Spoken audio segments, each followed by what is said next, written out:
Hello and Assalamualaikum. We are going to present to you our case study, which is identifying student perception of programming learning using games. My name is Nik Nur Fatini, binti Nik Ahmad Azhar. Okay, in this highly digital world, games can be considered as an everyday thing in students' daily activities alongside their learning jack. And unfortunately, some students were facing difficulties in computer science courses such as computer programming, even though their familiarization with computers would suggest their learning of programming would become easier nowadays. So some researchers suggest that games are able to offer as much as 16 learning benefits, such as risk-taking, problem-solving, interaction, situated meaning, exploration, and teamworking. So our objective is to analyze the students' perception of programming learning through computer games that are specifically for educational content and approach.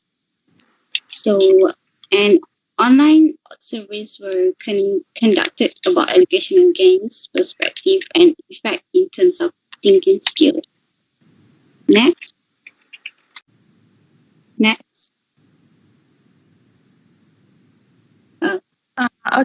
My name is Farzana Alia binti Sanori, and I'm going to present about the background of our study. First of all, not all people can learn something in the same way. So there are actually many people who does not like to learn things using natural ways. So they had their own way of learning something, and one of them may be through educational games. Educational games could offer various learning benefits that include problem solving, improved skills, social skills, and motivations. It should be implemented as an alternative approach to learn programming as it does support the learning benefits. Programming is an imperative subject for every computer science student due to the ability to measure by the method and skills of programming. It also applies to teaching programming techniques. It also requires the lecturer to be able to deliver not only conceptual knowledge but also logical thinking and problem solving, which could be a challenge. So next.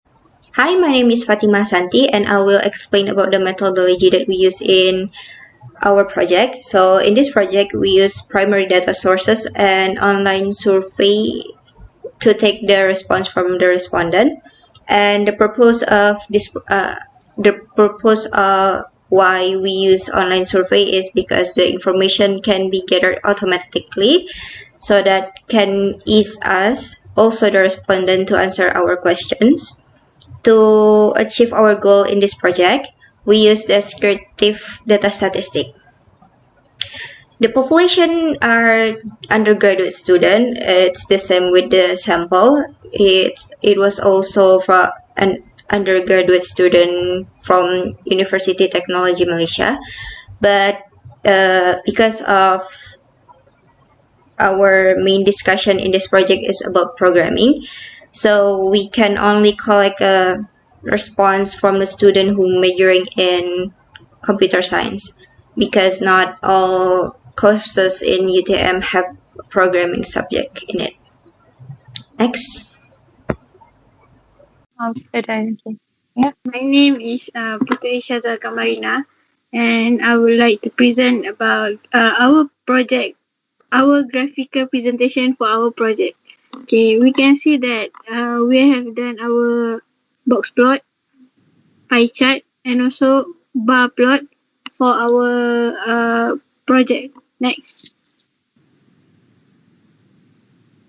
So for results and discussion, analysis and findings based on the study of 43 participants from three different courses, which is SCSJ, Software Engineering, SCSR, Computer Network and Security, and SCSV from Graphic and Multimedia Software. So we can see that at the pie chart, 43.2% is from Computer Network and Security, 36.4% is from software engineering, and also 20.5% is from graphics and multimedia software. Next. So we can see the graphical bar plot and also pie chart that based on how the student know about learning programming through games. We can see that 84.1% know that there is games we can do programming on the games. Yeah, sorry. Next. So based on the CGPA, average 3.0 until 4.0 gain the highest score for for playing games. I mean,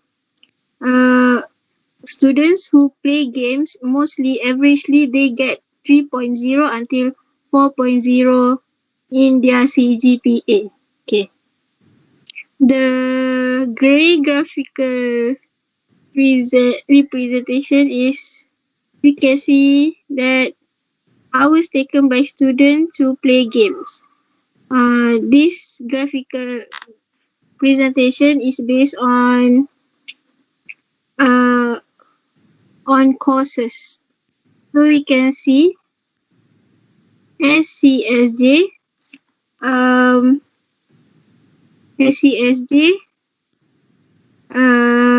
gain the highest result in this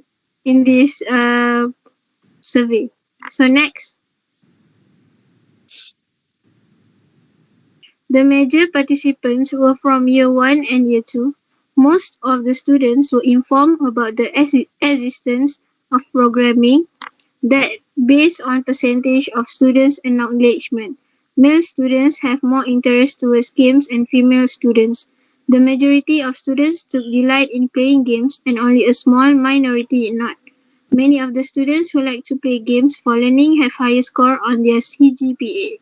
Many of the participants in our survey agreed on learning programming through games. Majority of the students spend 1 hour per week on playing games.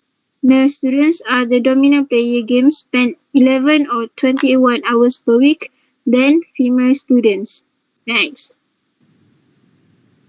So the conclusion, students nowadays could improve their skills on programming in other various ways. They can adapt on the new style of learning, especially through games.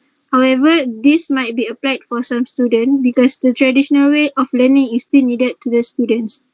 Thank you.